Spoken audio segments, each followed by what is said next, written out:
Right. Hey, is this thing on? How do I do this? I don't remember. Hello, YouTube. Hello, hello, Hello. hello. Oh, sorry. Yeah, I remember this. Hello, everybody. Welcome to the Cubist. My name is Bill Corey. I'm the Cubist, and it has been flipping forever since we've done a show. So, hi, welcome back. Welcome to 2019. It is the new year. It's a new year of games. Oh God, and Adam's here already. Ugh. We might have to kill this kid just throwing that. No, I'm just kidding. Anyway, hey. My name is Bill Corey. I am the Cubist. Eric Buscemi is here. Hello, Eric. Hello, Bill. Happy New Year. Happy New Year, my friend. Very good. Very good. Tonight, we are going to first off just kind of ease our way back into the swing of things. You will notice that this is episode 99.5. The reason that it is 99.5 is because episode 100 is going to be a big deal and everybody can't be here tonight. So I want to make sure that we don't exclude anybody. So we're going to wait for episode 100. So even though technically this is sort of the 100th episode, it's not, damn it, because I want 100 to be special. So hello, Well, chat room. if we were waiting for everyone to be together, you probably should have started with 99.1. That's Just a fair throwing point. that out there. At the very least, though, Patrick will be back next week. He's on a cruise with his lovely wife right now, so good for you. Patrick's also had a rough run, so all of our thoughts go with Patrick. Hope that all is well with you. Enjoy your cruise. Kimberly will be here a little bit later. She's running a little bit late, and Brandon is gaming. How dare he, jerk? I know, right? Betrayal at the Hill Legacy. I know. Yeah, I know. I've been invited to be part of a campaign of that coming up too. I just haven't gotten that far yet, just because we haven't been able to meet up. So, chat room tonight is going to be half us talking about the year 2018 and half AMA. So, what AMA means for those of you that are not super internet nerds is ask me anything. This is going to be one of those nights. Adam, you know I'm not nice. That's how I roll. This is an ask me anything show as well. So any questions that you have regarding gaming or 2018 or whatever, we'll be happy to talk about. But in the meanwhile, we still are going to start with our segment of what we have played recently. Eric, do you want to go first? We didn't bet this at all. We're running a little bit late tonight, just in general, because there's been a lot of chaos. So forgive us. We're even more unorganized than normal tonight. Haha. If that's possible. If that's possible. Yeah. I guess I'll talk about the last game I played at a table. I do want to put an honorable mention into the fact that they just put Ulm and Finca online now at Yukata. So I've been playing even more different things on Yukata now, not just the regular stuff. Just get thrown some new things into the rotation with First Class and Castles of Burgundy. But as for playing at the table, for Christmas I got my kids and myself Ice Cool 2. You got what? Ice Cool 2. Oh, Ice Cool. Boy, I heard high school and I was like, wait, what? No, yeah, I'm not doing anything that involves. Yeah, I got you. Ice Cool. Well, I just found it there, Matt Roy, so it's new to me anyway. But and Ulm I am actually sure is new. Regardless, getting back to Ice Cool 2.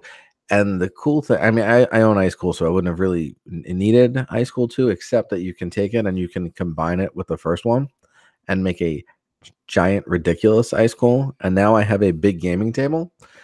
I used to do all my gaming at my dining room table in my old house, so I would set something up, we would play it, and I would break it down because that was also the eating table, the homework table, and playing Bill's table. It was the everything table, so it was not a great setup for that. So now I could set up this big Ice Cool 1 and 2 thing and just have it there, and me and the kids have just been playing it, and we're starting to learn the trick shots and stuff like that. And the best part about Ice Cool playing it 1 and 2 together is they have a race mode where you don't have to play the normal mode where it's all versus one. You just race around the board a la pitch car, except it's even for both games, like in real time or by turns. No, by turns. Okay, like pitch car. So it's like $50 if you buy both of them. You know what I mean? They're like $25 a pop, and it's like a really big and it's not $100 investment like pitch car, and it's fun and it's cute and the kids love it, and the race mode is my favorite. I love Ice Cool and am objectively terrible at it. Like I'm not bad at every dexterity game. I'm not great. As I get older, my sausage fingers get a little bit of wobble in them, and anything that requires like real fine dexterity, like balancing games or stacking games. So junk art I am wretched at, etc. But I enjoy them to an extent. I'm not, but I'm Ice Cool. I'm real bad at. And it hurts my finger because I've never mastered the flick that doesn't like feel like I just stab myself in the finger. I don't know what my problem is. I suck. But it's fun. I'm just I terrible. know. I think that's a valid thing because if you want to get the penguin to jump, you have to really blast it on the top of the head. Yeah, it hurts. And yeah, it really does. It actually does hurt. It's So I hear you. It is a really cool game though. And I gotta say, if you want, like, for my money, if you want fun dexterity and not like Crokinole, it to me is still the ultimate like serious dexterity game. Like that's the one that you can see, you can just sit down and really you get good at it, and then you and an opponent can just bang away at it and have a blast. But Ice Cool is like the fun, easy to set up one, right? Like it takes all of 4 minutes to unpack and then you're ready. Yeah, and the whole box becomes the board, which is a neat little trick. Yeah, it's real good. You ever watch people that are very good at Crokinole? Like I saw a video Yeah. online once of like I don't know if they're professional or Like center. Yeah, and it was like watching people that are really good at darts, which is to say it was dull as hell. It was impressive that they were that good, but it was also like, oh, this looks super boring. Yeah, it's one of those things where it's like this is such a good idea on paper, and I absolutely do not want to watch it. I know. I totally get you. Ice Cool is not serious business, Matt, in the chat. There's not a chance in hell. By the way, do a sweet double flick. What the hell does that even mean? You can't flick twice. That's a rule. Like you can only hit one thing, right? I don't know. Well, you can only hit the penguin once. I'm just wondering if it went through 2 doors or hit like 2 other penguins. Fine. Sure. I don't know. And maybe he'll elaborate. But to put it on the Cubist scale and not get us too derailed, I would say it's definitely a play. It's not going to be a bite because a lot of people, the dexterity and the children, it's a lighter game. So this isn't one I'd recommend to everyone. But it's definitely worth playing. And I mean, you're talking about 15, 20-minute commitment if you play it. So yeah, that's not so bad. I'm looking. What? He flicked it with one hand and then reflicked it midair with the other hand. Isn't that's got to be cheating? That Jedi mind trick stuff. Is that legal? I don't know if that's legal. That's cool. Like, I mean, Yeah, but that may not be legal. But you see someone do that, you got to allow it. I mean, yeah, you got to be like, all right, that's amazing. That's like the guy that can throw the bowling ball and it goes like across 3 lanes. And, like it's not legal, but it's impressive. It's awesome. Yeah, I get that. So cheating, but it was friggin' sweet. Yeah, I can see that. Very cool. Nice. All right. I have not played much new stuff lately, really, which is weird. You would think I would, but almost all of my gaming time has been Gloomhaven lately. And I feel like Gloomhaven has enough going on that I don't feel too terribly bad checking in on it, because I feel like it's one of those games that, and I have this thought more and more as I play it. It is a very bad first impression game. It is not a game that gives a good first impression when you play it. The first time you pull it out of the box, it feels overblown and overproduced, and it's too complex, and it's just kill all the monsters, and it feels like a stodgy dungeon crawl with Eurocard mechanics. Or at least that's how it felt to me the first couple times I played it. And I think that's why I struggled so hard to get a campaign of it really rolling, because everybody got that first impression and nobody, including me, was interested in giving it enough chances to let it really shine. And that's the 5,000 games a year problem. Right. Yep. Exactly. So I'm going to check in occasionally. I'm going to try not to do it every time I play Gloomhaven, but I want to check in every few times I play and talk about it a little bit more without giving spoilers. Here's the thing that I will say about Gloomhaven first and foremost. You could live in the box. Huh? You could live in the box. Well, no, you could hide a small child for smuggling purposes in the box, but you could not actually live there. But you could only play Gloomhaven instead of playing a tabletop role-playing game and get just as much out of it. It might be the perfect bridge for people that love Euro games and miss tabletop RPGs. The role playing is not there, but the story is really good, like really good. There's a legit, honest to God, campaign-y type story in there that I think really rewards multiple plays. Tom in the chat is saying that he loved it during the first game. We kept thinking there's too much in this box. I don't disagree, I think, but I think that giving you all of that stuff in that box gives it the longevity to make it worth digging into. I think that if it only had 15 scenarios and a third of that box, it would be forgettable. The fact that you know that there is always more content around the corner, I think makes it compelling. And once you can get into it and really learn how to play your character well, it's real good. Like, it's fascinatingly good. And I keep getting more and more impressed with the gameplay.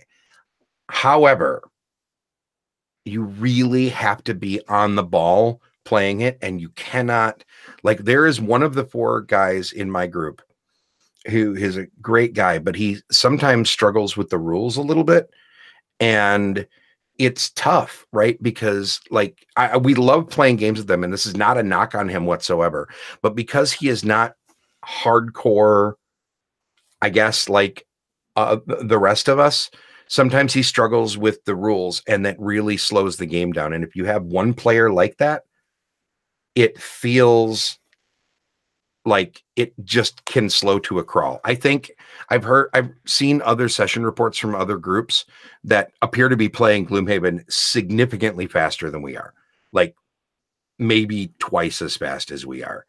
And so we're really enjoying it, but it's going to be a long time. Like, we'll probably still be playing the campaign at the end of this calendar year. We probably still won't be done with it. But it's a really fun way to feel like you're getting back to an RPG table without having to actually play an RPG. I really like it. It's good. It's good.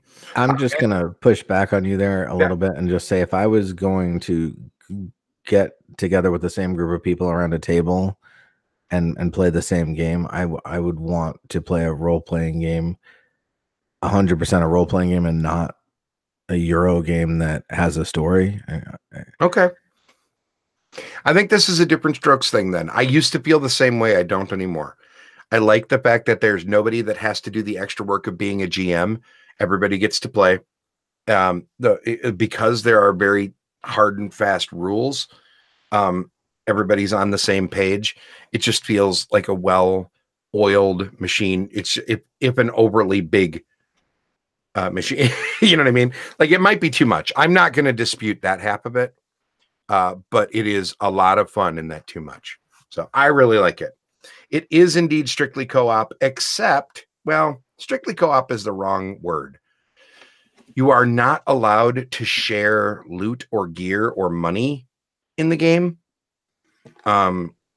because your characters are mercenaries. And so the theory is that they would not do that because they're working for their own benefits. So the gameplay is strictly co-op, but the character advancement is not, if that makes any sense. That's the only way I know how to describe it. But other than that, yeah, it's strictly co-op, and it's real good. So you've rated it in the past. I have. And the rating in the past was? I'm going to look it up right now because I don't remember. If I had a guess, I would say I gave it an 8. Oh, I meant... No, I know. I'm just thinking, yep, it was an 8 on BGG. To me, that's usually a play it. And your updated rating, same? I'll still say it's a play it, just because I think that but you are liking it more. Oh yeah, I'm enjoying it a lot more. It's still a play it because of its hefty price tag and the fact that I don't think I would want to play it solo, period. Like, full stop. I enjoy solo gaming. I don't want to go through that much headache to play a solo game. So I just don't. Yeah, I still think it's a play it, but I think it's one of the strongest play it's in my collection. How about that? That's fair. There you go. All right, let's get on to our main topic. Because we did 15 minutes of what did we play first? And see, we did pretty good. Kimberly would be so proud we're on topic. She's waiting until we're over with this to join us. She's not actually late. She just doesn't want. Yeah, she's not late. She's just lurking, saying, "I don't want to talk about a game." All right, so let's talk about 2018 in total. First off, oh, hello, Eric's family. Oh, hello, Eric's family. Welcome to the camera. 2018, I kind of have stepped back from social media a little bit in the last month or two, just because I've had a lot on my plate, a lot of stuff going on, and I wanted to focus a little bit more inward instead of outward. And that sounds pretty hipster, but it's also the truth. So I'm just going to roll with it. As a result, I kind of fell off the buzz train for a while, and I'm kind of okay with that. But looking back, I've seen that a lot of people have referred to 2018 as a truly great year in games. And I don't know if I agree, but I will say that some real good games came out last year. God, I have to start saying last year. Yeah. So chat room, Can you remember any of these people, Bill? Because I'm not feeling that, so I can't take that side of this discussion. I don't know that I'm okay. Can remember names at the moment. I remember kind of just wading through some conversations. But the chat room seems to agree that it's slow and lackluster. I don't think I agree with that. I don't know that slow. I don't know if the slow slow is the right word. I do. I overall I feel I do agree with lackluster, but it wasn't slow. We were getting hammered from the beginning of the year on with big huge releases and hype, and that now you blink and you miss it because the next game is hyped. And we'll talk about the Attack of the Sixes probably as this episode goes on. But I don't want to trigger the drinking game again of complaining about how many games get released every year, because I'm on the verge of being a meme on that one. So instead, let's talk about the games. I want to talk about, I want us to kind of go back and forth in threes. And that we sort of tried to do this on the episode a few weeks ago when my internet cut out. So that's probably why, if this episode feels a little bit familiar, it's because we tried to do this 3 weeks ago and then my internet hated me. So, but with this new setup, it should be a little better. I want to talk about, like, first off, let's go back and forth with like the 3 games that we think made the best impressions on us in 2018.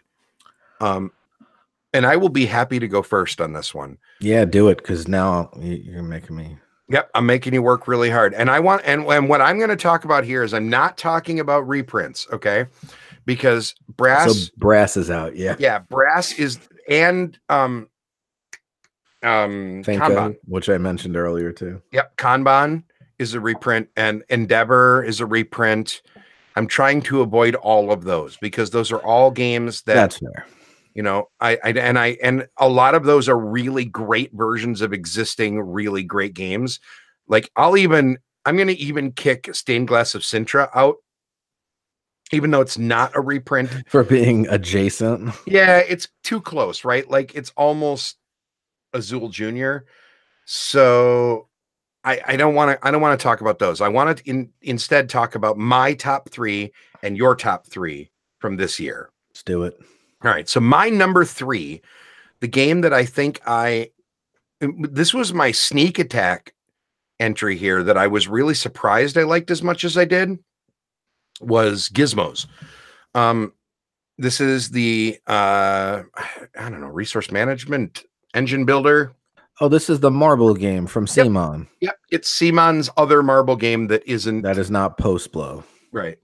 Yeah, and I don't like Potion Explosion. We've talked about that on the show. As a matter of fact, you now own my copy of it. I liked it so much.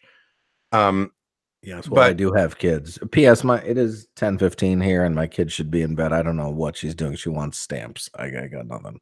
Well, that's fine. They're welcome. They're always welcome on the show. I'm right with that. That's fine. So yeah. And I haven't played. First off, Jason Hall, I'm answering you in the chat. I haven't played Birmingham yet. I've got it. I haven't gotten it to the table, so that's why I can't speak to it. Gizmos is my number 3. It's my number 3 because I thought first it was just going to be a straight gimmick. I think Potion Explosion is a board game based on a video game.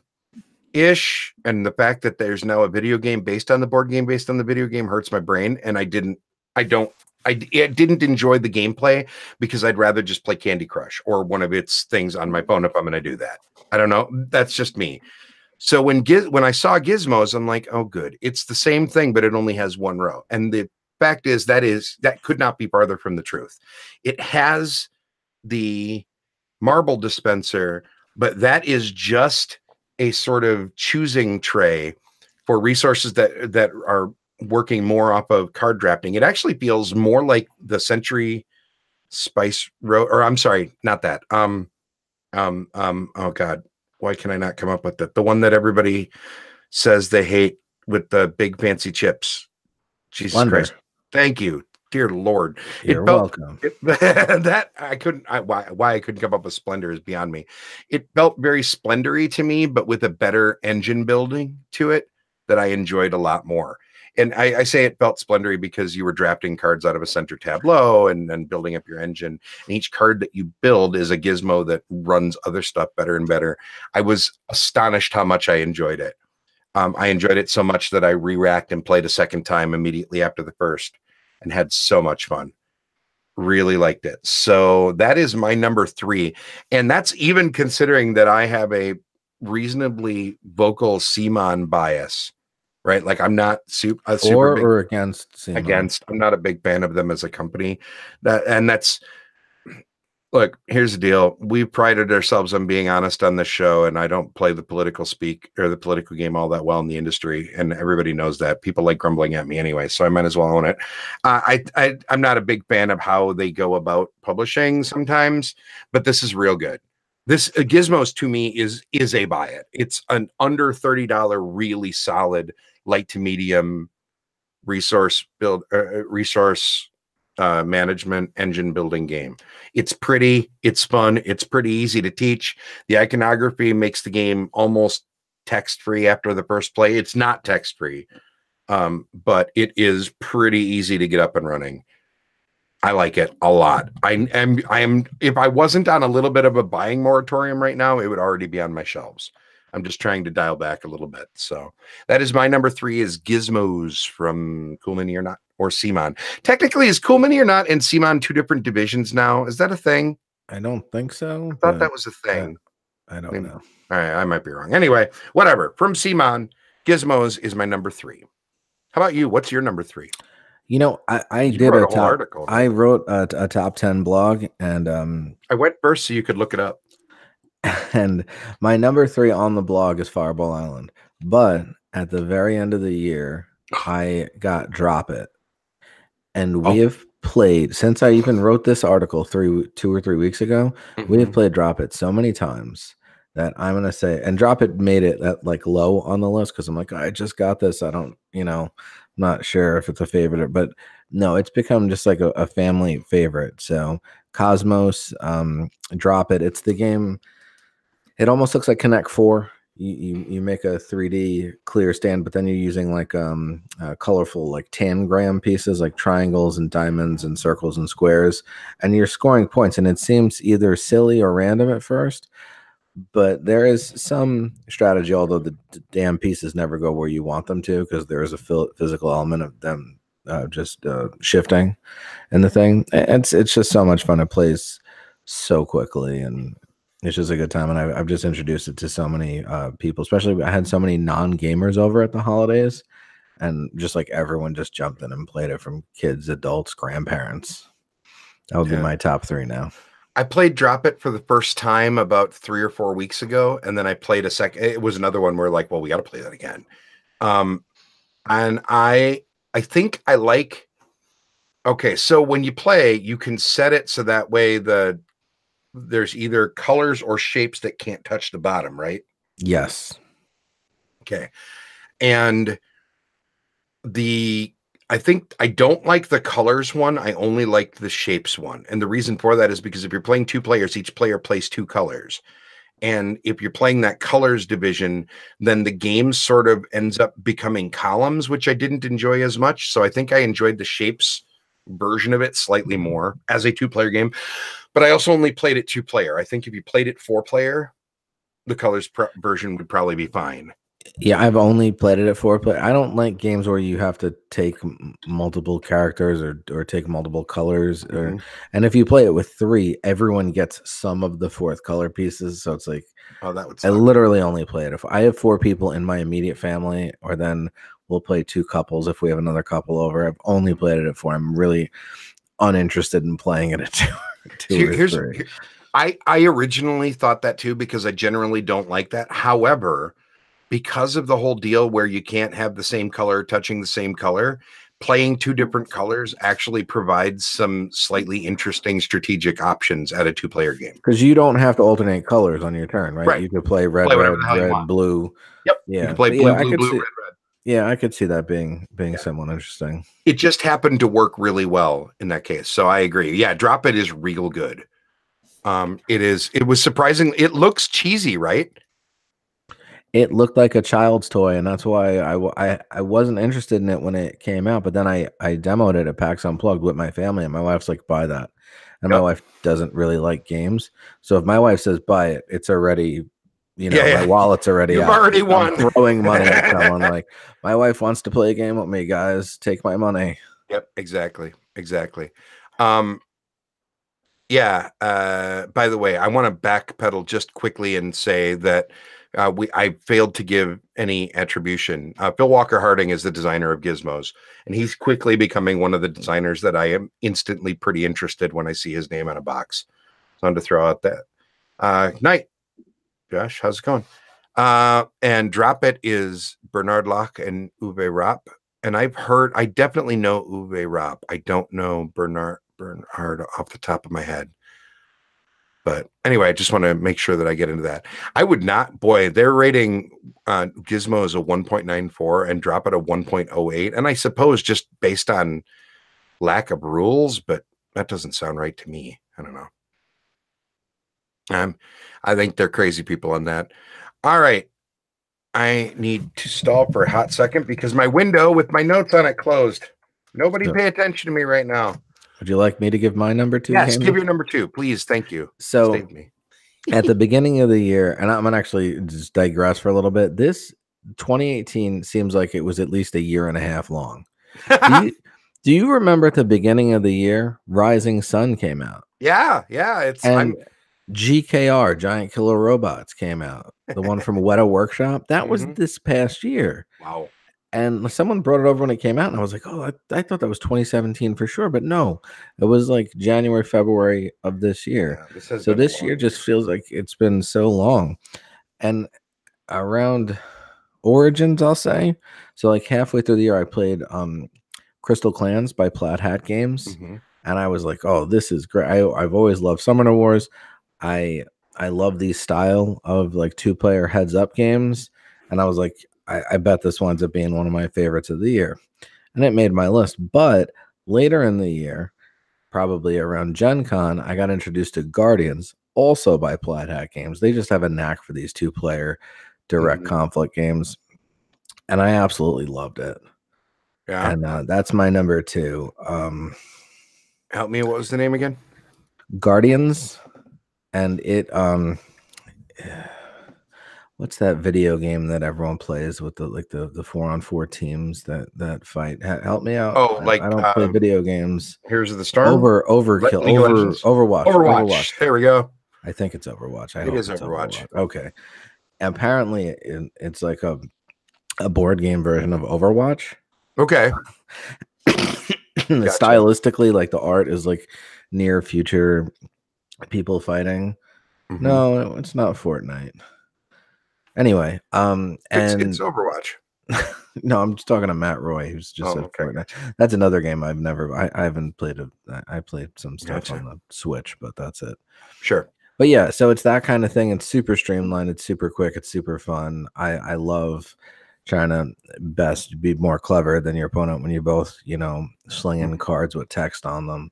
That's up my alley. Gotcha. Notice Keyforge is not on my list. I haven't played Keyforge yet. I want to, but you're gonna have mine. Well, we'll talk. Okay, I'll take you up on it. We'll talk about that because we're going to talk about stuff that we're less impressed with as we go. There's Kimberly. Hello, Kimberly. How are ya? How's it going? Hi. Hi. We are in the midst of talking about our top 3 games of 2018. Oh, good. So you don't if you don't want to play, you don't have to. You can just commentate as needed or desired, or you can jump right in. You tell us. I literally just walked in the door. So I understand. yeah, Take your time. Yeah, Get yourself baby. combobulated. You're all good. So combobulated. Guardians. First off, I'm just going to say this, Eric. The first review that pops up besides Tom Vassell is Space Bip, and the title of it is "They didn't get the Overwatch license." So that's definitely what you were thinking of was Overwatch. That's literally the title of his review. There you go. So there you go. At least I know I'm on point, even though I couldn't remember the name of the game. Yep. No, you got it. You got it. I will say I find it interesting. BGG, like the ratings, not that their rankings are all that in a bag of chips, but it's ranked surprisingly low for a Plaid Hat title. Like this one got no. Did it just get traction. overshadowed? No traction whatsoever. I don't know why it's great. I don't know. I don't know. But in 2017, Plaid Hat really didn't put out much of anything, and in 2018, they went nuts, backed the truck up. Yeah, I just got a copy of Gen 7, which I haven't had a chance to play yet, but I have taken a look at, and I've got it all unpacked and ready to rock and roll. So we'll see. That's Plaid Hat 2. That's the only reason I brought that up. We'll see. Can't speak to that one. All right, my number 2 is, I think it's a really close race. I want it to be Detective by Portal Games. I want it to be, but instead, it's Detective is going to be on my near misses, which we'll talk about in a little bit. So spoilers. My number 2 is going to be Coimbra from what's your game, right? God, my brain does not work today. It's what's your game, isn't it? Coimbra, right? Didn't that come through Renegade? Yeah, it's Renegade here in the States. Yeah, but I did not play. I literally just came back from playing Coimbra. There you go. Eggertspiel was who it. Eggertspiel. Yeah, that's who I played it. Coimbra is basically worker placement with dice, which we've done before. Dice placement's so good though. Coimbra, like I feel like might do the best job of it that I've played so far. It is deep and complex and more than a little bit confusing. And at the end of your first game, you will have found that you have ignored at least 2 entire systems. And you're like, wait, I didn't do any of that. That's not good. And it has a lot to juggle in the middle of what is essentially a pretty compelling, well-paced game. I've only played it twice, and I am still like just sort of in awe of how much I want to play it again. Like I'm still thinking about that stupid game, having only played it twice, and the last time was like I have only heard good things about that game, but I have not had the chance to play it. I would argue that it's probably one of the heaviest games that was released last year. At least it felt like it to me. Not because it's hard to play, but because it is so complex to play. Kimberly, you just got back from playing it. Do you agree with how I'm describing it so far? As it just you think it's complex? Yes. No. You don't? No, I think it's very easy. Really? Yeah. I'm sorry. No, don't be sorry. Just okay. I want to hear why you think that, because to me it felt like there were just so many interlocking systems that you had to keep your eye on that it was really easy to miss things. Not hard from a like how to do things. It's a why to do things that is complex. So I think the most direct comparison dice placement wise for me is Marco Polo, and it just feels like Marco Polo's baby brother. Okay, and I haven't played Marco Polo. So I can't speak to that. Oh, that's good one of my top 10 games, Bill. I can't play everything. You can play Marco Polo online, though. Oh, we can play it online. That's right, baby. Yeah, but I don't play games online. So many online. smiley faces behind you. I don't enjoy games. Yeah, but we don't listen to you. I know. No, tell me about it. I'm aware. So, anyway, I really like Coimbra. I think it's heavy. Kimberly is high as usual. And I play pretty heavy. So do I. I know. I've played brass like 7 million times this year. I can't. All right. Yeah, that's fine. Anyway, Coimbra is my number 2. That'll be on my shelf very soon, even with my moratorium. Like even with that, I will be picking that up sooner rather than later. Kimberly, you want to catch up? Do you got a top 3? You're just having fun sounding off. You're so cute. I don't know what games came out in 2018. I think most of what I liked was reprints, probably. Yeah, and we explicitly That was Bill's one caveat for this. Yeah, my one caveat is that we can't talk about reprints. Well, of course not. So I'm just gonna. I liked Coimbra a lot. Did Teo Tiho? Yes, that is this year as well. 2018. Yep. I just played that one too. Yeah, did you like it? Yeah, it's my second play in the last week or so. Yeah. Okay. I came dangerously close to getting to play it when I went to 5C with Brandon Kemp and Chris Ray, and it didn't actually happen. I tried. I almost got to sit down. It's a good game. That I've done not great either time. I mean, I guess I just did pretty well this time, but I still didn't win.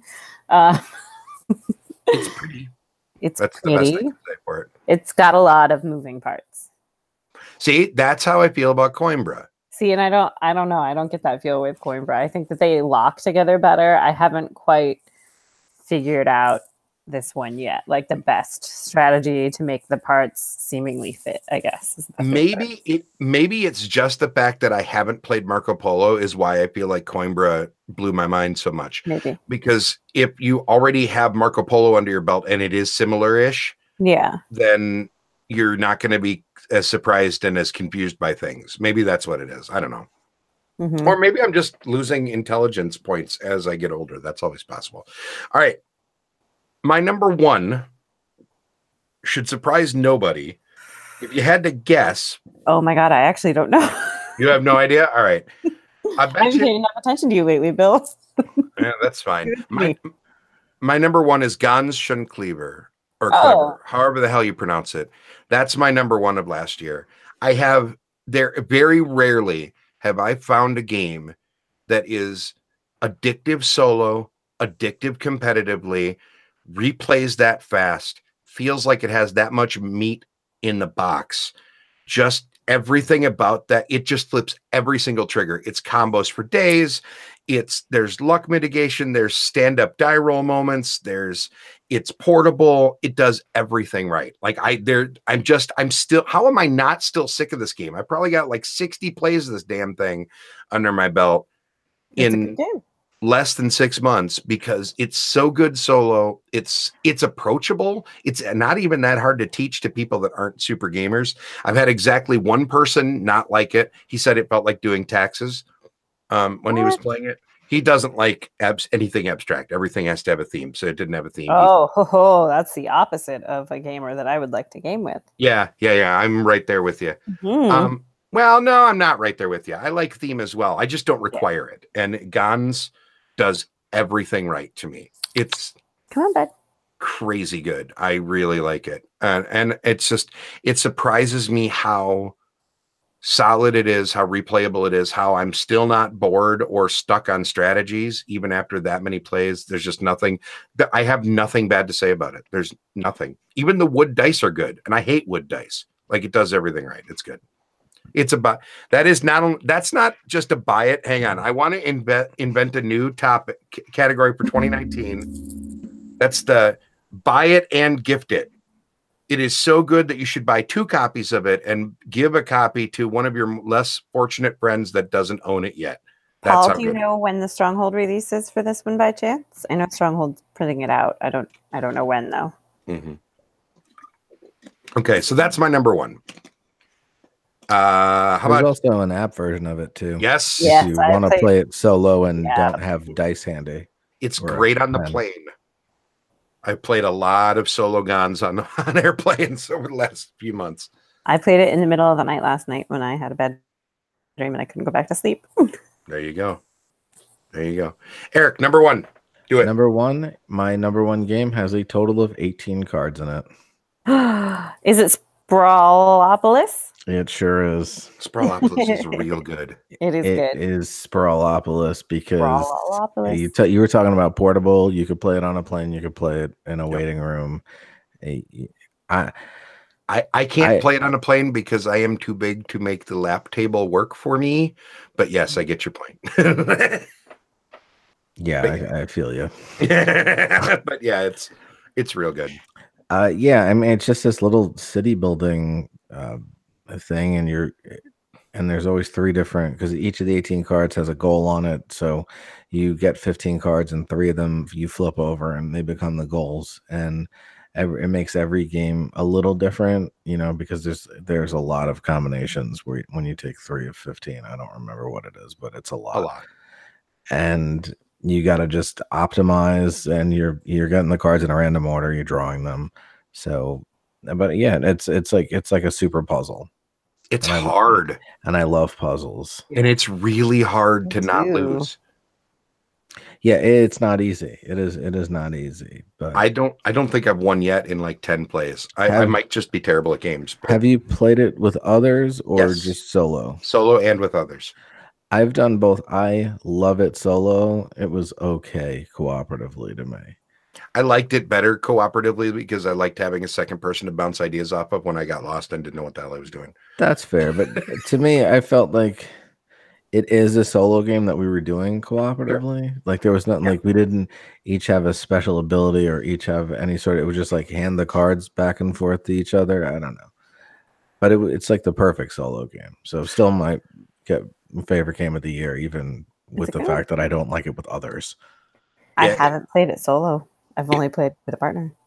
It's good solo. It's a real good. It is in my travel pack. Like it goes with me on trips because it is the thing you can pull out and just sit and spend 15 minutes of quiet time, right? Like Gons is sort of like that, but Gons I have on my phone, right? Like I don't need to take my box copy of that, but I will absolutely take 18 cards. Yeah, because it's not exactly, it's not even a box. It's the little wallet thing. The little wallet thing. It's great. It is actually literally in my wallet. It's not even in its own wallet thing. The 18 cards are stuck into the pocket of my wallet when I travel. Nice. It's a good way to go. It's amazing. Honorable mentions. Detective, a modern crime board game. Remember I said I wanted to put it in my top 3 and I couldn't? Here's why. It's good. It's really good. I like everything about it except the website sucks. I'm just going to throw that out there. I don't love the way that the Antares database works. It's really hard to enter things, and it's super counterintuitive on how you enter shit. This is one of those things where I feel like they needed outside beta testers to test a critical component of the game. And unfortunately, that's not a thing that Ignacy seems to like doing, is letting people that aren't in his group test his stuff. I love his games. I just wish he'd let other people look at them first before he puts them out. And the database stinks. I solved case 1 and it said, and because I didn't enter things on the website the way it wanted me to enter them, it gave me like almost the lowest score I could get. Oof. Like it was, and I'm like, wait, what? This is why I like to keep my board games app free. Yeah, there are always a lot of complaints about that app integration, right? It's difficult. But it depends on the game. Well, I should say. It's difficult to do well and make sure that you can keep it. I'll even grant you, let's say you go to the game with a perfect app, right? Alchemists. Let's start. Yeah, well, that's fine. But I play games at night. My phone battery is usually at 11%. And okay, now we're playing it. We're relying on the app, and now my phone dies. Yeah. So what do? Cry. Throw the whole game in the garbage. That's that's what you're gonna like. Cry. So first order business, you need to have a super pimped out board game table like I have that has a computer built into it with charging cables for all of your smart devices and stuff, because then you don't have to worry about it. Just throwing that out there. Sorry. I made a poor choice of words there. A blinged out table. That's a better way. Sorry. My apologies. Yes, thank you. But yeah. First off, you can get around it. You just I know I have an anchor thing. Yeah, me too. The charger. I'm just saying, like, I just don't like the idea that can happen. And also, I've heard of with the Mansions of Manas, I've heard where the app just glitches 2/3 of the way through a 4-hour game. Oh no! Oh, I would die. I played Mansions a bunch of times and I never had that issue. That's good. I mean, this was when it first came out, so maybe they've patched it since then. I hope they've patched. I hope that doesn't ever happen. I'm not rooting for this to happen to anyone. I just am saying when you play a board game that doesn't involve technology, that can't happen. I am the opposite of you. I have a monitor attached to my game table with a video switcher so I can switch between the actual Mac and an app converter that turns my lightning port of my iPad into HDMI. And then like, I'm the opposite of that. You're also a DJ by trade, so I Yeah. feel like this True. comes into the whole DJ thing. It's a little bit. I'm a little bit enough of a tech nerd that I think it's fun. Yes, I agree. All right, so I that is derailed us though. Huh? I derailed us, so please go on. That's fair. My other honorable mention is The Mind. It's hard to believe that that's only this year as well. That feels like that's been around. Feels like people have been talking about it nonstop for 2 years now. But The Mind is technically a 2018 release. That's an honorable mention just because I'm not 100% sure how much game is actually in there. You know what I mean? Like, it's fun. It's really fun, but I'm just not sure it's a game. I'm the guy that always rails about that. But yeah, it's super hippy dippy, but it is fun. I loathe that game with the entirety of my being. That's fine. You don't like cooperative stuff. I don't like sitting in silence waiting for people to do things either. Yeah, I don't know. But Eric, we can stare at each other. Analysis paralysis, the board game. Or I'm sorry, the card game. I have no problem with that. I think it's funny because that's what it is, because it lasts 9 seconds, right? And then somebody does it and it's funny. You get nervous giggles out of it. So my last honorable mention, by the way, is Space Base, Luigi, because I think that Space Base fixes Machikoro and is interesting and fun. I just think that there's no reason to ever play it with 5 players, and I don't ever even want to play it with 4 players. That needs to be a 2 or 3 player game and be done with it. And I hate it when board games do that. They accommodate more players just because they feel like that'll help them sell more games, and then you create bad game experiences. And I think Space Base does that. 5 players is painful in that game. It turns what should be like an hour fun little engine builder into like a 2-hour slog of dice. It's not good. But at 2 or 3 players, it's excellent. So there's my honorable mentions. Any honor? Oh, and Australia. Sorry, Australia needs to get in there too. It's real good. That one yet. It's just hard to get to the table for me. I still haven't played it solo. I need to do that. But it is real good, and I like it. I just need to play it more. Since you said I don't like co-ops, and you're not wrong, but I will give you an honorable mention of Just One. Oh, that's real good too, like a cooperative, like party style game, and I really enjoyed it. There's nothing I don't like. I like everyone's always involved. You're either guessing or you're giving the clues, and you wanted it. It's one of those things where I'm shocked that it was just invented. Like, I assumed immediately, like, oh, this is a reprint of something. Mm-hmm. They just gave it nicer components, but no, like it was so simple. I just couldn't believe it was a new idea. Yeah, it's real good. I took it to my family Christmas. I ordered it. It arrived that day. I was already at Christmas. I said, I only live 15 minutes from my dad. So I said, I will be right back. Hopped in my truck, went back to my house, picked it up, brought it back to Christmas. And then the family played it nonstop for 2.5 hours. It was a big hit, right? Yep. They loved it. They loved it. Even my stepmother, who doesn't want to play anything, wanted to play that over and over and over again. It's real good. All right, I'll check it out. Yeah, it's good. It's co-op code names. How can you go wrong? Like, straight up. Code names is a co-op. No, it's not. It's versus team. It's more like co-op categories, Bill. Yeah, it's code names and categories. That's fair. It's both. Okay. It's good, is what it is. Enjoy it. Yeah, it is good. Oh my gosh, guys! I don't know what came out in 2018. I'm not the most helpful. Like, the first 2 things that popped into my head that I enjoyed of the year were Brass in the Estates, and then I realized really quickly that neither of those came out this year. So yeah, they did. No, Estates they're is this year. They're reprints, but it's Neue Heimat. What? It's a reprint. Estates is? Yeah.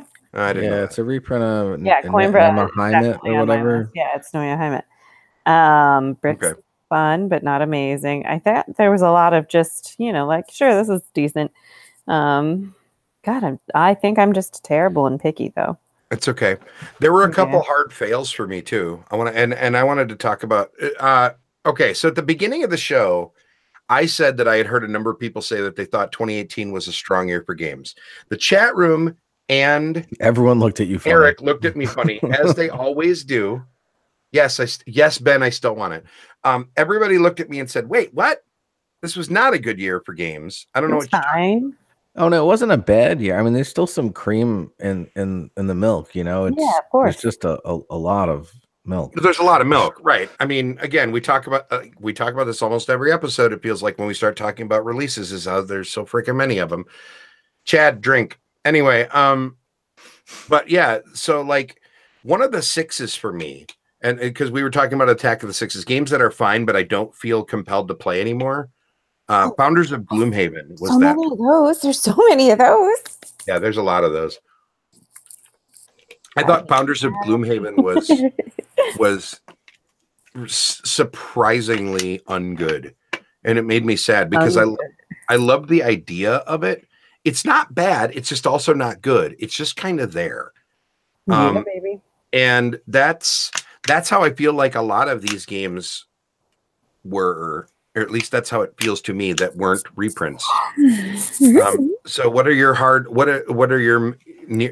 your sixes, Eric, that you played that you're like, Oh, there were a bunch of them, but just scrolling through what I played this year, a few of them like immediately jump out to the forefront. One was Groves. It was an unoffensive. I don't even know what that is. It was by Steve Aramini and Dan Letzring. It came out by Letterman Games. It was an unoffensive light Euro. Gearworks is another one. That one was from Peacekeeper. I don't know the name. Kurt Denizen, I believe, is his name. It was just forgettable. Keyforge sounds like it was that for you too. Yeah, I mean that's been a hit for some people. I just think it was more just a gimmick to me. Rise of Tribes is another one. Oh, and that one and Grim Forest both fell on the same thing. They were like super hyped because of their components, but then the game was just like, oh, that was a game, and they were fine. I didn't actively have a bad time. Like I actually did not enjoy my play of the mind. Like I was like grinding my teeth. Like I really actively don't like this. It was not fun to me. These games were like, oh, that was fine. It was okay. You want to play again? No, never. Yeah. No, but yeah. So there's exactly the Attack of the Sixes, right? What does BGG call a six? An okay game, some fun or challenge at least. Will play sporadically if in the right mood. Yeah, 7 caveats to an okay thing with 7 caveats. Yeah, that seems reasonable. For me, Decrypto fell under that too. That was like overly complicated code names. I don't know. I think Decrypto's pretty smooth. I think that oh my gosh. You were probably playing with smarter people than I was. Yeah, probably. I think that I have to literally scroll through my Instagram. Oh, Cryptid. I think Cryptid falls into that for me just because, and I love deduction games, but almost every time I've played Cryptid, somebody screws their freaking rule off. No, and it literally just breaks the game. If somebody screws their thing, there's no room for human error, and unfortunately human error is very much a factor. I'm gonna jump in and say I played Treasure Island, and the game was awesome, but the guy that played Long John Silver, are you guys familiar with Treasure Island? No. It's this like crazy story. It's a one versus many deduction game where one player is Long John Silver and he's hiding treasure on a map. Okay. And then all the players have to try and find the treasure, and it involves making all these circles on the map, you know, and clues and this and that. It's very involved. But at one point, Long John Silver made an error, and I was like, "Are you sure you meant to give me that card?" And he looked and he was like, "Oh no!" And I was like, "And if I didn't catch it, it would have broke the whole game because I would have eliminated a part of the board that I shouldn't have eliminated." Do you understand what I'm saying? Yeah. So it's the same exact thing you're saying as Cryptid, where if there's any human error, you're borked. Yep. You're borked. I love Tobago, by the way, Chad. Oh, me too. And there's really no way to bork Tobago. It's you're not playing with markers and human error in there. I've never liked Tobago is significantly better than Cryptid, but I don't like Tobago at all. And I like deduction games. I just don't like that one. Wow. Wow. which means I also haven't sought out Cryptid. Yeah.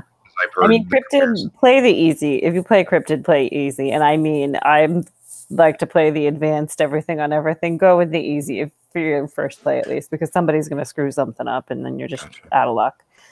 Oh, Chronicles of Crime for me is a hard 6. Yeah. I really want to play that one. I have friends that are playing it and enjoy it. And It's neat. It's gimmicky. I understand the appeal. It's not amazing. have you played Detective? I haven't Okay. played Detective yet. The two games get talked about in the same sentence fairly often. Yeah. And I like I said, I really wanted to like Detective, and then unfortunately it took me 3 hours of hard gameplay to find out the website sucked. I really want to see what, you know what I mean? Like, I want to see what Chronicles does that's different, because I feel like they're both sort of trying to occupy the same space. Oh, Ceylon is a hard 6 for me. Which one? Ceylon, Ceylon. You know, I haven't played that. the Zinsley's game. I'm really sad. Empires of the Void 2 is a hard 6 for me. I think I'm falling out of love with Ryan Lockett. I still adore him as a human being. I still think he's more talented than I and all of my family tree put together, which makes me sad. But boy, did I not love that game. I really didn't. I wanted to. I really liked it. There was a guy in my game group who was so excited to play it when it came in. He was like, "Who wants to play it?" And we get to the game night, and I let him describe it to me, and I said, "Hard pass. I know I'm not gonna like it. I don't like Lockheed's games ever. They're all fine, but they're not my thing." He played it and sold it right then, and he loves Lockheed. He was like, I don't know. I love Ryan Lockett games. That one didn't appeal to me because I like the whole fantasy Ryan Lockett thematic universe. I was like, oh, it's in space. I could not buy that one. Yeah, that was easy to avoid. It does some stuff interestingly. It's Ryan's take on a war game, right? Like, so I mean, if you're a war gamer, and like, if you want to be a war gamer in 2018, Empires of the Void is a good place to start, I guess. I'm not a war gamer, is really what it comes down to. It's a war game. It's not the kind of game I'm gonna like, and I didn't realize that when I first got it. So I'm like, it's a 6. It's fine. It's fine. Stuffed Fables fell in that 6 area for me. So it looks like it's the kind of thing that you should be playing with your kids, right? Because it's like stuffed animals come to life. Difficult, right? But I sat down. I played it with Kurt Covert at Granite Game Summit, and the two of us were having trouble figuring out the rules. So I was like, "How on earth?" Because I was thinking, like, "Oh, I'll pick this up and play with my daughter. We could be adventuring stuffed animals. Like, it's this little storytelling." And I was like, and they had like these like wonky movement rule, and I mean, they're not any wonkier than any other thing that has complex movement rules, Warhammer or whatever else. But it was like, sure, this isn't. It just didn't. There was a disconnect to me between what I thought it was and what it was and how it was presenting. I felt, I don't know. Yeah. So that was a pass for me. Yeah. I think I mean, and there's a entire conversation to be said there about branding fail, right? Like a theme is all well and good, but if the theme doesn't mesh with the mechanics enough that one makes the other make sense, it hurts the game or hurts the theme or both. Right. Like, and so there's a conversation to be had there where I feel like there is this underlying current in gaming where we all want different themes. We all want things that are interesting and new, and we don't want zombies and trading in the Mediterranean. And, you know, like these are memes at this point, right? Like we don't want Cthulhu anymore. We don't want. So new themes come out, but if the new theme sucks for the game it's attached to, right? Then it's doing it more disservice. You might as well just not put it, or whatever. Ludonarrative dissonance. Sure. Is that really? I mean, one of those words is definitely true. I don't know if ludonarrative is actually a word, but if it is, I'll roll with it. That's fine. I don't hate the idea of that, but zombie trading in the Mediterranean, no, that's a terrible idea. Terrible idea. So, but I like to trade zombies. By the way, One last honorable mention. Root is a war game, and I enjoyed it. I was just gonna ask if anybody mentioned Root since I missed And it. I got one more honorable mention: Architects of the West Kingdom. That was an That's interesting what I was play just gonna say. on worker placement. Yeah. But the reason it's only honorable mention to me is it's the same weight, the same playtime, the same artist, the same designer as Raiders of the North Sea, and I'd rather play that one.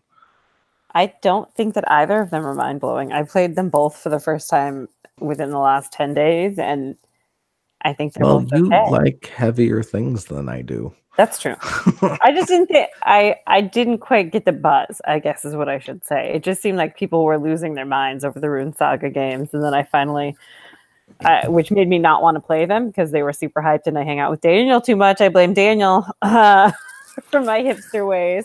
And then I was like, oh, these are fine. Like, I see the slight difference. I would play them. They fall into that like 6-7 category for me. They're well done. I would play them. They're not things that I would choose or seek to play. Yeah. And I think there's something to be said. I just wrote my first written review in forever for a new website that'll be coming, and I don't want to spoil things because I don't know if it's been officially announced or whatever. But anyway, I'm dipping my what? I was going to make a bad joke. Continue. I just wrote my first written review in quite some time about Eclipse. I will definitely plug it more when it comes out. And one of the things that I said is that I think there are enough people out there doing sales speak about the board game industry, and good for them, because we have to keep driving sales or else the industry doesn't keep expanding.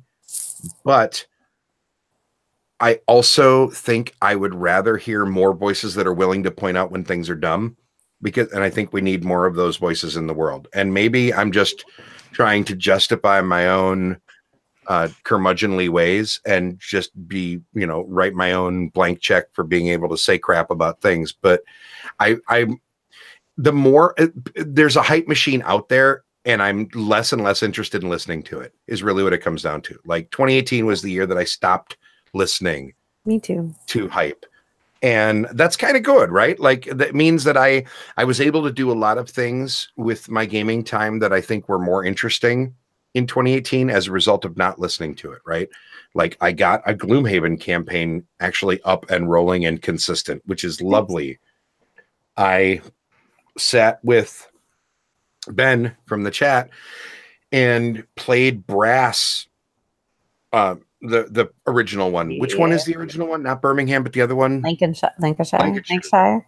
Yeah, that one. We played it so many times I should know this. Yeah. We played that one a bunch and loved it, and just drilled back into that. We've got other games. I'm still in love with Pulsar 2849. I've been playing that a bunch. You know what I mean? I think that game is just super rock solid. There's just a ton of games that I already have on my shelf, and I have not been super like, holy crap, I need to play new hotness. There's only been a few of them. Other than that, just I don't know. I'm so over the hype train. You know what's funny for me, just on what you were just talking about, is it's easy for me to come on here and talk about things that I didn't like or things that I found to be meh. And you've called me a curmudgeon, which says something. So, but when I sit down to write something, I just don't have the energy to just write to all those games I listed, like Groves and Gearworks and Rise of Tribes.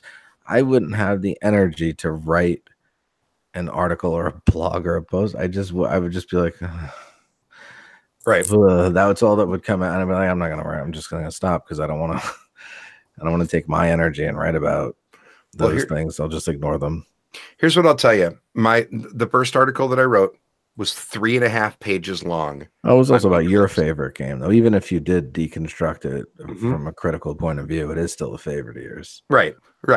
But my point is that what I enjoy is examining my biases in zooming in on biases and being like, why do I like this so much? And that was a really interesting thought experiment with Eclipse. And I think there needs to be more of that. Like, why do we like this? Why do we like Fireball Island? Do we like Fireball Island? And I haven't played it yet, so I can't speak to this personally. Do we like it because it's a good game, or do we like it because we get to roll marbles down a mountain and knock stuff over? Yes. I can just answer that and tell you I like it because my kids are excited to play it. And I have that's pretty great. And that's yeah, a great they version. like rolling marbles down the hill. And I'll be the first to tell you it's not a perfect game. And yeah, the box it comes in is crap. But that, I mean, I don't understand if my box is dinged up. I'm not one of those people that cares. I know some people are like writing the company for a new box. It just holds the thing. Yeah. Right. Gotcha. But yeah, it's not a box aside. It's not a perfect game. It's play some cards and move around an island and get treasure and don't get run over by random marbles. But it's I not mean, Coimbra. But if I promise you that. But I mean, here's the thing: like the hype machine was on overdrive about Fireball Island, right? Like, and I understand why. They have some really smart social media folks that were behind it. And it is a beloved title, beloved nostalgia title. Like I believe Patrick would use the word kitsch here, and I think that would be an appropriate word for it. But I don't feel like it deserves the spot it got in the board gaming industry. I don't know. It deserves it if people like it. I'm not trying to hate on it. But people were asking for a reprint of it for like 20 years, and then they got a new version done by some of the top people in the industry that's even prettier and from what I've heard modern. Killed it, yeah, and then it's. But I don't think it's 100% nostalgia either. Dan said it's 100% nostalgia, but I don't think it's that because I've never played the original, and I still played it and liked it and bought it and showed it to the kids, and they love it. So, I guess it's a toy. It is 100% toy factor. I'll give you that, but not nostalgia.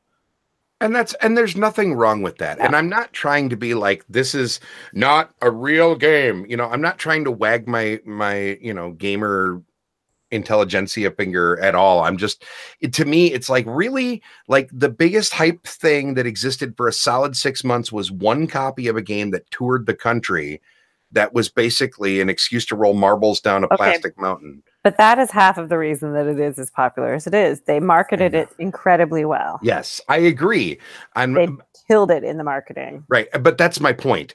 Yeah. My point is that game is all marketing, or not all marketing, but most marketing, heavily, right? Yeah. Like that game exists because they basically gimmicked their marketing campaign, and Bill, good for them. That's great. Company exists for that reason. That company exists to take old properties that people fondly remember and make them into better games. 100%. Even if they're not 10 on a 10, if the original was a 4 on a 10, but people have a loving from it when they were a child, and they turn it into a 6 or a 7 out of 10, boom, they've won the battle already, and people are going to put money down for it. You're not wrong. You're not wrong. And I don't, and again, I am not trying to say, and even if it sounds like this, I promise I'm not trying to say it doesn't deserve to be loved or popular. It's just feels like all it was a hype machine, like more so than Stop Thief, which I thought was a game that was more in need of a makeover just because it was so close to being a decent game. You know what I mean? And then it wasn't. I don't know. Tell you what. It is fun though. I'll tell you that. Yeah. I need to play it. So I'm just going to shut the hell up about it because that seems reasonable. Shut up. You quiet down over there. Yes. Downforce is awesome. I picked up Downforce at PAX Unplugged. Downforce is fun. It's a hell of fun. Chad. Wait, but is that not the same game as all of the other play cards to move your? No, it's different. It's better. No, there's gambling. Better. Yeah, but there was gambling in the other ones too. Oh, you're talking about the car ones because like Stop Thief has cards for motion, so is Fireball. And I think we're talking about like that's kind of their thing. That's how they redo things. But no, it's just it's pretty similar. But I don't have any of the other ones, and they're all out of print. Okay. Why is? Okay. Well, I'm excited. I need to play it. I need to play a lot of stuff. But we are going to wrap up the main show here and then launch. We'll launch After Dark in a few minutes. Oh, it's an After Dark one. It is first Monday of the month, so it's After Dark. Yeah, hopefully you can hang in there for a little bit. We're probably not going to go super long tonight, but we'll do a little bit of After Darkness. I do have to create the live event, so YouTube folks, hang in there. Keep half an eye on it because we're probably just going to go live right away because for some reason the live event didn't come up on the channel. I definitely created it at the beginning of the day. Look, last time it's not there. All kinds of borked, so you do. I'm sorry, say that again. Last month it was all kinds of fucked up. So Yeah. Oh, there it is. Hey, we're not on After Dark yet, Kimberly. Son of a monkey. All right. So you just say After Dark, and she starts throwing F-bombs right? around. I know, right? An F-bomb for you, an F-bomb for you. Ladies and gentlemen, the Cubist is a proud member of Punchboard Media, where we all bring something to the table. Thank you. Including F-bombs. sorry, Punchboard. It's all right. Go to including occasional random F-bombs. Go to punchboardmedia.com for lots of great content. I think that covers it.